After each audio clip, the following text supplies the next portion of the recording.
तो आदाब, नमस्कार, गुड इवनिंग, सत श्री अकाल। एक बार फिर आप तमाम लोगों का स्वागत है क्राइम तक की कहानी के इस एपिसोड में। उम्मीद है पूरी फैमिली अच्छी होगी, अपना और अपनों का ख्याल रख रही होगी। एक ज़माना था जब जंग आमने सामने लड़ी जाती थी, तो दुश्मनों के बीच मुकाबला होता था तलवारों से, भालों से। फिर धीरे धीरे वक्त बदला, तलवारों भालों की जगह बंदूकें आईं, तोप आए। फिर धीरे धीरे वक्त बदला। अब तो किसी दुश्मन देश से लड़ने के लिए उस देश तक जाने की भी ज़रूरत नहीं है ना, आपको अपनी सेना भेजने की ज़रूरत है। एक बटन दबाइए और काम हो गया। आने वाला दौर इससे भी ज़्यादा ख़तरनाक होगा। नई नई टेक्नोलॉजी है, तो जंग और जंग लड़ने का पूरा तरीका, नज़रिया, सब कुछ बदल चुका होगा। अब लेबनान में जो हुआ, हिजबुल्लाह के चीफ हसन नसरुल्लाह लेबनान के बैरूत शहर के एक 6 मंजिला कॉम्प्लेक्स जो घर है, बल्कि 6 मंजिला कह रहा हूँ, 6 घरों को मिलाकर एक कंपाउंड है। उस कंपाउंड के करीब 60 फीट नीचे एक बंकर, उसके अंदर एक मीटिंग चल रही है और अचानक करीब 80 बम गिरते हैं और दूर बैठा इजराइल अपने दुश्मन को ठिकाने लगा देता है। ये झलक है आने वाले वक्त में जंग कैसे लड़ी जाएगी। तो हसन नसरुल्लाह हिजबुल्लाह चीफ, जो पिछले 34 सालों से हिजबुल्लाह का लीड कर रहा है, और लास्ट फ्राइडे 27 सितंबर को इजराइल एयर स्ट्राइक में उसकी मौत। लेकिन कैसे, क्या है पूरी कहानी? हसन नसरुल्लाह कहाँ होगा, कब, कितने बजे, किस जगह पर होगा, लोकेशन क्या होगी, वो भी लेबनान जैसी जगह, और उस लेबनान के अंदर उसके खुफिया ठिकाने का पता लगाकर और एक बिल्कुल सटीक एयर स्ट्राइक से बॉम्ब को गिराना, और वो भी ये भी पता है कि बंकर के अंदर है, और उस बंकर के लिए भी बम ख़ास तौर पर अमेरिका से मंगाना, फिर निशाना लगाना। तो ये सब हुआ कैसे? तो आज पूरी inside story Hezbollah chief Hassan Nasrallah के इजरायली हमले में मारे जाने की। 27 सितंबर की बात है। इजराइल के प्राइम मिनिस्टर बेंजामिन नेतन्याहू उस दिन न्यूयॉर्क में थे। यूनाइटेड नेशन की जनरल असेंबली चल रही थी। तमाम देश के राष्ट्रीय अध्यक्ष वहाँ अपनी अपनी बात रखने के लिए जा रहे हैं। हमारे प्राइम मिनिस्टर नरेंद्र मोदी भी पहुँचे थे अमेरिका, न्यूयॉर्क। उन्होंने भी अपना संबोधन दिया। 27 को नेतन्याहू की बारी थी और वो यूएन को संबोधित करने वाले थे, और यूएन के ज़रिए तमाम दुनिया भर के अलग अलग देशों को। इसी यूएन हॉल में जब वो बैठे थे, तब उनके पास एक फ़ोन आता है और इस फ़ोन पर वो एक यस बोलते हैं, मतलब किसी चीज़ की इजाज़त देते हैं, और फिर वो अपना भाषण देने के लिए यूएन के मेन हॉल में पहुंच जाते हैं। इस एक फ़ोन कॉल के बाद अब हलचल शुरू हो चुकी थी। हलचल ख़ास तौर पर इजराइल का एक एयरबेस है, हेत्ज़ेरिम एयरबेस, साउथ इजराइल में ही है। हेत्ज़ेरिम एयरबेस पर उस वक्त 8 फाइटर जेट खड़े हुए थे, और इन 8 फाइटर जेट की ट्रेनिंग पिछले 1 हफ्ते से चल रही थी। इन 8 के 8 फाइटर जेट में अराउंड 900 kg बॉम्ब थे और इन बॉम्ब को गिराना था। लेकिन 8 के 8 जो फाइटर जेट थे, उनके पायलट को ये मालूम नहीं था कि इस बॉम्ब को गिराना कहाँ है, टारगेट क्या है, लोकेशन क्या है, किसी को नहीं बताया गया। पर वो ट्रेनिंग कर रहे हैं। अब 27 सितंबर फ्राइडे का दिन आता है। 27 सितंबर की दोपहर का वक्त था, फ्राइडे का दिन था। अचानक मोसाद के ज़रिए इस्राएली आर्मी और वहाँ की सरकार, उन तक कोई खबर मिलती है। खबर ये कि हिजबुल्लाह चीफ हसन नसरुल्लाह दोपहर के बाद बैरूत के साउथ एरिया में एक दही करके जगह है, वहाँ पर एक हिजबुल्लाह के टॉप कमांडर की एक खुफिया मीटिंग लेने वाला है।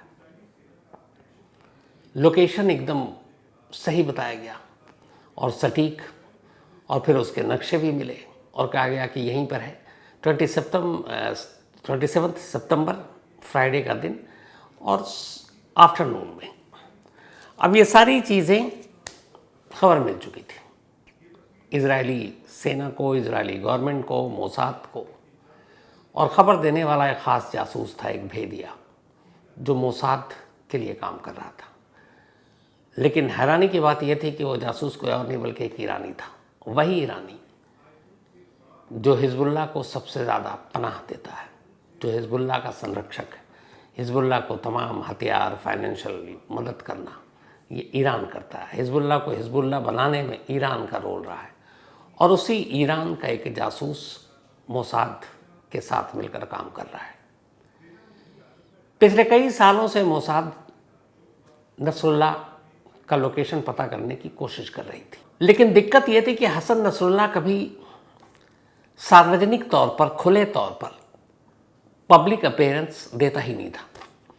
मतलब वो खुलकर कभी सामने नहीं आया, क्योंकि मालूम है कि आज के टेक्नोलॉजी के ज़रिए, मोबाइल के ज़रिए, सैटेलाइट के ज़रिए लोकेशन पता चल सकता है, और फिर ड्रोन अटैक या एयर स्ट्राइक के ज़रिए जान जा सकती है, और ऐसे कई हमले हो चुके हैं।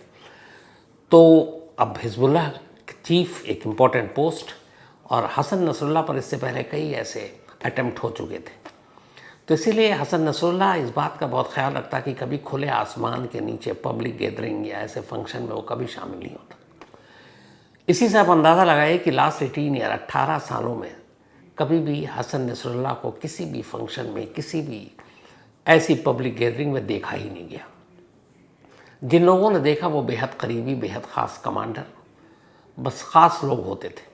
और जब हसन नसरुल्लाह की कहीं कोई मीटिंग होती थी, 1 घंटे के अंदर वो 5-6 बार लोकेशन बदल दिया जाता था। पहले कुछ बताया जाता, फिर कुछ, इसलिए कि ख़तरा इतना ज़्यादा था। तो हसन नसरुल्लाह को किसी ने देखा नहीं, कभी वो सामने नहीं, 18 साल से कभी। तो मोसाद के लिए वहाँ तक पहुँचना बड़ा मुश्किल काम था, और इसीलिए मोसाद किसी ऐसे भेदिए की तलाश में था जो हसन नसरुल्लाह के लोकेशन तक पहुँचा सके, क्योंकि हसन नसरुल्लाह अपने टॉप कमांडर से मीटिंग तो किया करता। और इसी कोशिश में एक जासूस तैयार हुआ। चूँकि ईरान और हिजबुल्लाह इन दोनों का बड़ा करीबी रिश्ता है, तो ईरान में वो एक ऐसे जासूस को तैयार किया जिससे ऊपर तक की खबर मालूम थी कि कब बात होती, कब कहाँ मुलाकात होगी, मीटिंग होगी टॉप लीडरशिप की। तो ये सारी जानकारी थी। लेकिन इधर फिर धीरे धीरे फोकस कहीं और था। उधर हमास अक्टूबर में कूद पड़ा, उसने हमले किए, 1000 से ज़्यादा इजरायली मारे गए। अब फोकस हमास की तरफ था, उधर ईरान पर भी आपस में ईरान और इजराइल उलझे हुए थे। इधर लगातार वो जासूस हिजबुल्लाह चीफ के भी पीछे पड़ा हुआ है, उसके लोकेशन को ढूंढने की कोशिश कर रहा है। धीरे धीरे वक्त बीतता है। अब जब इधर हाल में 7 अक्टूबर 2023 के बाद जब 1000 से ज़्यादा इजरायलियों की जान गई, तब ऑपरेशन तेज़ हुआ। अब उनके टारगेट पे 2 लोग थे, एक हमास का टॉप लीडरशिप, दूसरा हिजबुल्लाह। अब हिजबुल्लाह का जो मेन गढ़, हेडक्वार्टर, सब कुछ है लेबनान में। अब लेबनान में भी ऐसी जगह पर जहाँ पर मतलब डायरेक्ट हमला करना, आम अगर सिविलियंस की मौत होती है तो फिर दुनिया में उसको लेके हंगामा भी मचेगा, तो बड़ा क्रिटिकल सिचुएशन। और ये वही हसन नसरुल्लाह जिसने अपने कमांडर और हिजबुल्लाह के तमाम जो लड़ाके थे उनको ये ऑर्डर दिया था कि मोबाइल से दूर रहो। ये कहानी आपको सुनाई थी। और फिर पेजर पर वो लौटा, और यही वो पेजर था जिसके अभी 17 सितंबर को पेजर ब्लास्ट हुआ था लेबनान में, बैरूत और उसके आसपास के इलाकों में। तो पेजर 17 सितंबर को पेजर ब्लास्ट हुआ, उसके बाद वॉकी टॉकी ब्लास्ट हुआ, ये सब कुछ चल रहा है। अब इसी दौरान में मोसाद और मोसाद का वो जासूस इस बात पर भी लगा हुआ कि इस पेजर धमाके, इस वॉकी टॉकी धमाके के बाद हिजबुल्लाह का रिएक्शन और एक्शन क्या होगा, अब आगे क्या, क्योंकि कम्युनिकेशन के तार को काट दिया गया है, मोबाइल बंद, पेजर धमाके कर दिया, पेजर को कोई छूने में भी डर रहा है। वॉकी टॉकी जिससे आप दूसरा कम्युनिकेशन कर सकते हैं, उसमें इतने धमाके हो गए कि अब लोग वॉकी टॉकी इस्तेमाल करने से डर रहे हैं, खुद हिजबुल्लाह के लोग। तो अब कम्युनिकेशन कैसे हो? तो जो एक्सपर्ट्स उनका मानना है कि इन कम्युनिकेशन के तार को काटने के पीछे असली मकसद यही था कि जब कम्युनिकेशन कटे तो फिर किस तरीके से हिजबुल्लाह के लोगों से हिजबुल्लाह चीफ कांटेक्ट करता है, और तब शायद कोई ऐसा क्लू मिले जिससे हिजबुल्लाह चीफ तक पहुंचा जा सके। ये सिलसिला चलता रहा, और अचानक पेजर ब्लास्ट के बाद अगले 1 हफ्ते में कुछ इंपॉर्टेंट इन्फॉर्मेशन मिला। वो ये कि बैरूत में ही और अभी भी वहीं है हिजबुल्लाह चीफ। अब इजरायली जो फोर्सेस हैं वो सब तैयार हैं कि एक बार एक्यूरेट लोकेशन मिल जाए तो फिर धावा बोला जाए। लेकिन यहाँ है कि एक्यूरेट मिलना चाहिए, क्योंकि मौका एक मिलेगा। अगर नाकाम हुआ तो फिर हिजबुल्ला चीफ कहाँ गायब होगा, दोबारा फिर उसे ढूंढना, 18 साल तो वैसे ही हो गए, तो फिर पता नहीं कब कहाँ कैसे उसको ढूंढा जा सके। तो यहाँ ये था कि ऑपरेशन एक ही बार में कामयाब होना चाहिए, इन्फॉर्मेशन बिल्कुल सटीक होनी चाहिए, जगह बिल्कुल एक्यूरेट बताया जाना चाहिए। अब इन सब के पीछे लगे हुए हैं और इस कोशिश में कि थोड़ा थोड़ा कुछ सुराग मिल रहा है।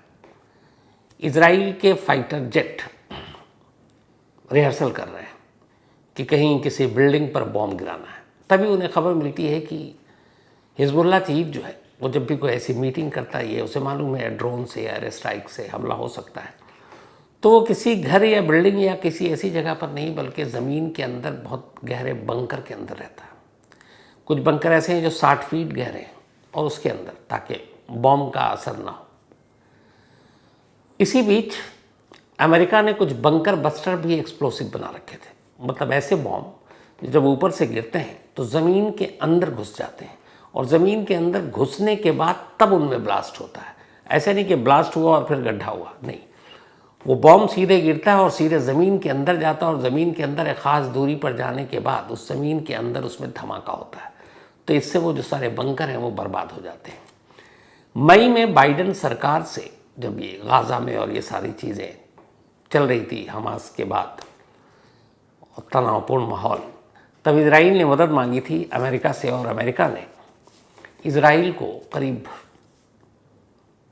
2000 केजी बॉम्ब दिए थे अलग अलग तरह के मदद के लिए, ताकि इजराइल अपना डिफेंड कर सके। और उसमें वो बंकर बस्टर एक्सप्लोसिव भी शामिल थे जो किसी भी बंकर को भी तबाह करके अंदर भेद कर हमला कर सकते थे। ये मई में इसी साल मिला इजराइल को। अब इजराइल को मिल गया। अब इजराइल इधर सारा अपना उसका फोकस है उस ईरान के जासूस पर जो सही लोकेशन बताए दे देकर एक वही सुराग।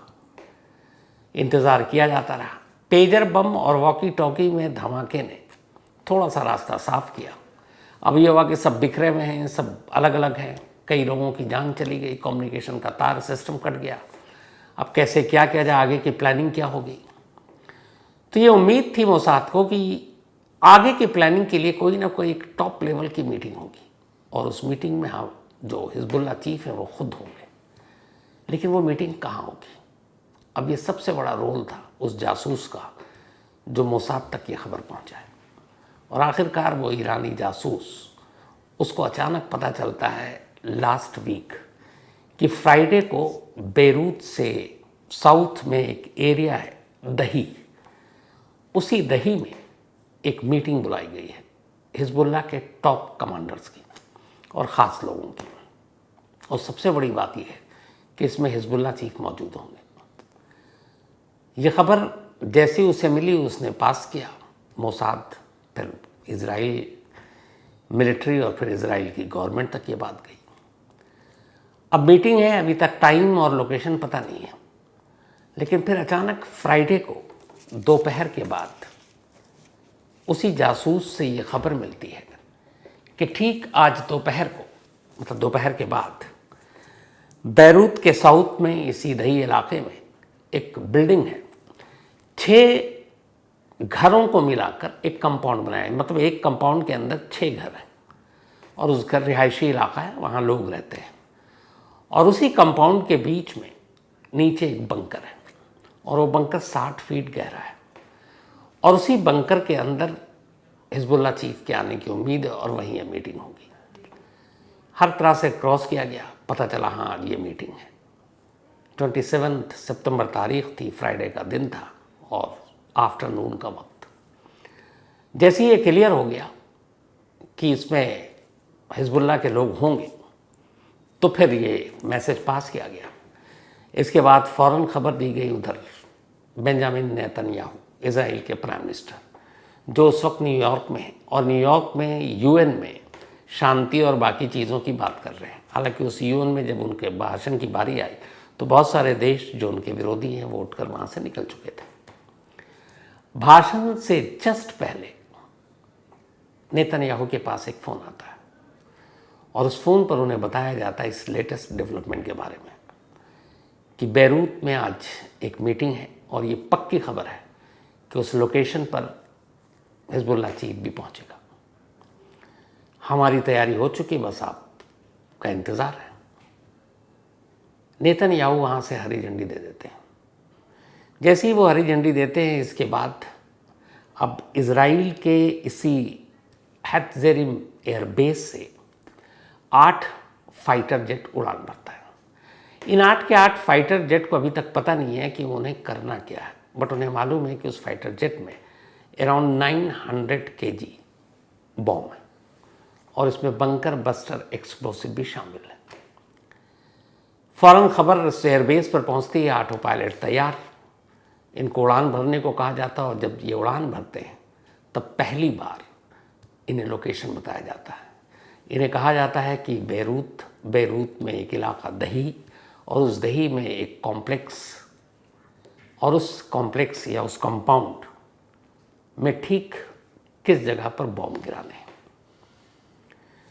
मतलब इतनी सीक्रेसी मेंटेन की गई कि पायलट तक को, जिसको बॉम्ब गिराना है, उसे भी पहले से नहीं मालूम। बस इतना पता है कि कोई एक टारगेट है जिस पर गिराना है, लेकिन ये नहीं। और जब ये बताया गया तब भी ये नहीं मालूम है कि उस जहाँ टारगेट है, जहाँ बॉम्ब गिराना है, वहाँ पे कौन कौन है, ये भी खुफिया रखा गया।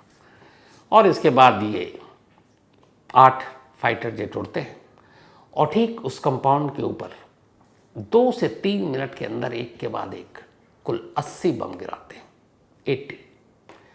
और इनमें वो बंकर बस्टर एक्सप्लोसिव भी शामिल था। जो बॉम्ब गिरता है आजकल आपको पता है कि वो सारा एकदम सटीक निशाना होता है। मतलब 2 बिल्डिंग अगर पास में इस बिल्डिंग पे गिराना तो उसी बिल्डिंग पे गिरेगा, बराबर में नहीं गिरेगा।